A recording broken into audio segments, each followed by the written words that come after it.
Buruh kerap berada sebagai katalisator dan komoditas politik saat rezim berkuasa. Kebijakan yang silih berganti dilahirkan oleh setiap periode pemerintahan membuat posisi buruh kerap terombang-ambing di antara dialektika politik negeri ini.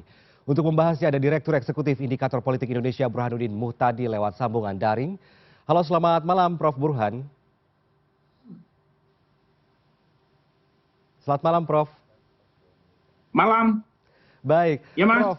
Ya, untuk pertama kalinya lebih dari 6 dekade nih sejak masa pemerintahan Presiden Soekarno, seorang kepala negara hadir langsung menyapa buruh pada peringatan Hari Buruh Internasional. Apakah kehadiran Presiden Prabowo Subianto dalam peringatan Hari Buruh Internasional tahun ini adalah gestur seremonial atau bentuk pendekatan baru seorang presiden yang pro buruh atau pekerja? Bagaimana analisa Anda, Prof? Iya, betul. Dalam sejarah Republik kita baru 2 presiden yang hadir dalam peringatan Hari Buruh Internasional. Terakhir, presiden yang hadir berpidato di depan buruh pada Hari Buruh Internasional 1 Mei 1965 adalah Presiden Soekarno, presiden pertama kita. Tetapi saat itu tidak mengagetkan karena Soekarno dekat dengan PKI dan buruh menjadi elemen penting kekuatan partai itu.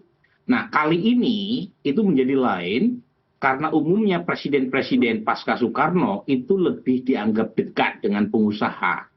Nah, baru Pak Prabowo yang berpidato depan ratusan ribu buruh di acara peringatan Hari Buruh Internasional, yang tentu saja bisa dibaca sebagai sebuah gesture yang positif buat buruh, tetapi di sisi lain juga bisa mengirim semacam pesan, terutama buat pengusaha yang kita tahu seringkali berdiri secara diametral dengan kepentingan dan interest buruh.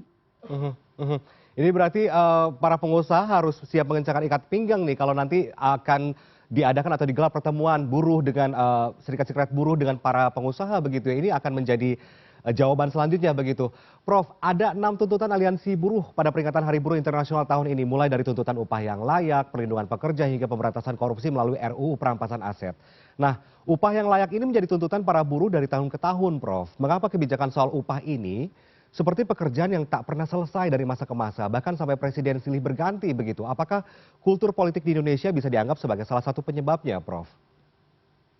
Iya, jadi dari banyak tuntutan, beberapa yang langsung dijawab oleh Pak Prabowo, salah satunya adalah soal Dewan Kesejahteraan Buruh Nasional, termasuk urusan upah yang akan coba diperjuangkan oleh pemerintah, termasuk juga soal kita tahu ya, tuntutan yang langsung dijawab adalah pertemuan dengan pengusaha, termasuk juga Satgas PHK dan lain sebagainya.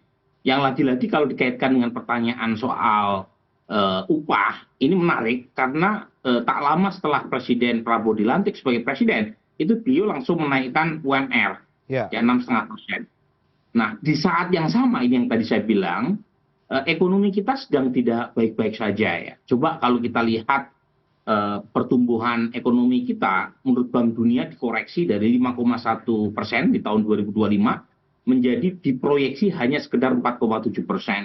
Kemudian yang menarik juga kalau kita lihat dari indeks saham itu turun 20%. Rupiah itu turun 10%. Ya. Dan kalau kita baca terjadi peningkatan PHK.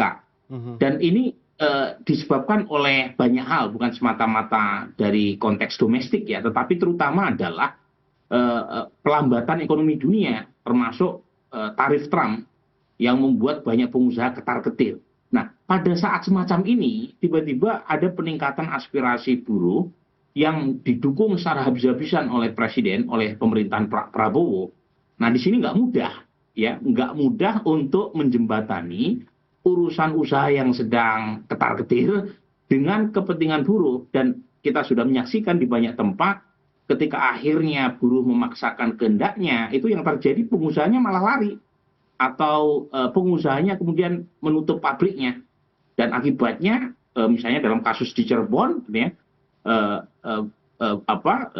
ditutup pabrik itu. Dan ini menjadi masalah serius karena kalau misalnya tuntutan itu tidak dipenuhi dan masing-masing pihak kemudian memaksakan kehendaknya, itu sangat mungkin perusahaan-perusahaan terutama investor asing akan pindah ke negara yang dianggap lebih tanda kutip ramah dan tidak terlalu rewel terkait dengan upah. Ya, iya. Ini artinya bagaikan buah si malakama ya. Di satu sisi pemerintah juga harus pro buruh atau pekerja, di sisi lain juga harus memperhatikan kondisi atau gerakan perekonomian, roda ekonomi di tingkat perindustrian begitu. Tadi Prof mengatakan bahwa ada komitmen nyata pemerintahan Prabowo dalam mensejahterakan kaum buruh adalah kenaikan rata-rata upah minimum nasional 6,5% ya di tahun 2025.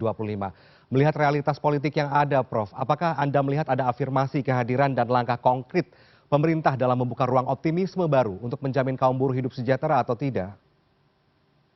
Iya, sebenarnya kalau kita lihat klaim bahwa Pak Prabowo adalah presidennya buruh itu bukan klaim kosong ya, ada Ya, basisnya. Pertama secara politik Pak Prabowo didukung terus-menerus oleh kekuatan buruh dalam percaturan elektoral, termasuk di 2024 kemarin ya. Meskipun di 2024 beberapa kekuatan buruh mendukung pasangan Anies. Tetapi secara umum dari tahun 2009 ketika beliau maju bersama Ibu Mega, kemudian 2014, 2019, itu buruh secara umum berada di belakang Pak Prabowo. Dan setelah beliau menjadi presiden sejak Oktober 2024 kemarin, itu kelihatan sekali memang Pak Prabowo punya komitmen untuk memberi semacam hadiah tanda kutip ya. Ini bahasa beliau nih dalam pidato tadi kepada buruh. Mulai dari pembentukan Satgas PHK, Dewan Kesejahteraan Buruh Nasional, bahkan menawarkan pahlawan yang merepresentasikan buruh dengan menyebut almarhum Marsina, dan banyak lagi ya komitmen-komitmen tadi. Cuma lagi-lagi ini pesan saya, karena pemerintah itu harus netral, harus berada di tengah. Ketika ada urusan tripartit dengan pengusaha, pemerintah harus menunjukkan posisi yang bisa diterima oleh kedua belah pihak. ya. Tentu buruh harus diperjuangkan, tetapi PR terkait dengan produktivitas buruh kita yang masih rendah, PR terkait dengan banyak hal yang selama ini menjadi keluhan buat pengusaha itu harus juga disampaikan supaya ya jangan terkesan ya buruh dikomodifikasi untuk kepentingan politik, sementara pengusaha tidak mendapatkan semacam kompensasi atas jerih payah dan modal yang mereka berikan. Jadi di saat situasi kayak sekarang perlu tripartit yang lebih masuk akal. Pemerintah jangan seperti masa sebelumnya yang terlalu berpihak kepada pengusaha, tapi juga jangan terlalu fokus kepada buruh, melupakan kepentingan pengusaha, karena pengusaha bagaimanapun yang punya modal, dan kalau misalnya pengusaha tidak bisa eksis, maka yang rugi adalah buruh itu sendiri. Iya, iya, iya. Terlihat sekali ya. Prof, di tengah badai PHK, Presiden Prabowo berencana membentuk Satgas PHK ya. Nah ini sebelumnya, di rezim presiden sebelumnya, Presiden Jokowi dianggap gagal mensejahterakan buruh. Ada Undang-Undang Cipta Kerja yang dinilai membawa malapetaka, lalu sistem kerja outsourcing diperluas. Apakah Anda melihat ada upaya yang signifikan di masa pemerintahan saat ini, Presiden Prabowo dalam merumuskan kebijakan-kebijakan yang pro buruh? Salah satunya adalah akan dihapusnya sistem outsourcing begitu. Iya betul, jadi memang Presiden Jokowi dianggap terlalu berpihak kepada pengusaha, salah satunya melalui Omnibus Law ya, yang dianggap terlalu banyak memberikan privilege ya. Tapi jangan lupa kalau kita lihat Omnibus Law, Undang-Undang Cipta Kerja, itu bisa lolos dengan sangat mudah karena dukungan dari Partai Gerindra, partainya Pak Prabowo. Nah sekarang tinggal janji-janji yang disampaikan Pak Prabowo di acara peringatan Hari Buruh Internasional hari ini, itu janji-janji kosong atau tidak. Nah, tentu tidak seluruh poin dalam Undang-Undang Omnibus Law ya atau Undang-Undang Cipta Kerja itu merugikan. Ada hal yang positif, layak untuk dilanjutkan, tetapi yang negatif termasuk misalnya yang merugikan kepentingan buruh, termasuk misalnya yang berkaitan dengan outsourcing, itu layak juga untuk dikoreksi ya, untuk perbaikan bersama. Tapi poin saya memang menjadi seorang presiden, menjadi pemerintah di saat sekarang itu sangat tidak mudah. Gitu. Jadi kalau misalnya terlalu bias kepada buruh, itu akan memberi pesan yang kurang positif juga buat dunia usaha. Jangan lupa ya, tantangan makin keras, ya bukan hanya negara sekitar kita, ya misalnya Malaysia, Thailand, Vietnam, Kamboja, itu jangan lupa ya. Itu sudah banyak perusahaan-perusahaan yang pindah ke sana, dan kalau misalnya kebijakan pemerintah dianggap terlalu berpihak kepada buruh, itu justru punya efek badai PHK yang makin merajalela, kemudian terjadi pelemahan daya beli, dan ujungnya merugikan kepentingan ekonomi, dan ujungnya lagi punya dampak menurunkan approval rating pemerintah. Jadi di sini memang diperlukan pemerintah yang mampu ini win-win solution, mencari solusi yang bisa menyenangkan semuanya. Ya. Dan itu tidak mudah lagi-lagi, tapi Pak Prabowo saya kira kita perlu tunggu komitmennya, ya. Jangan hanya sekedar indah di atas kertas. Dan kalau misalnya buruh merasa komitmen pemerintah itu hanya sekedar janji-janji politik, tetapi tidak punya dampak terhadap realitas kehidupan mereka, bukan tidak mungkin janji-janji manis itu justru malah menjadi bumerang.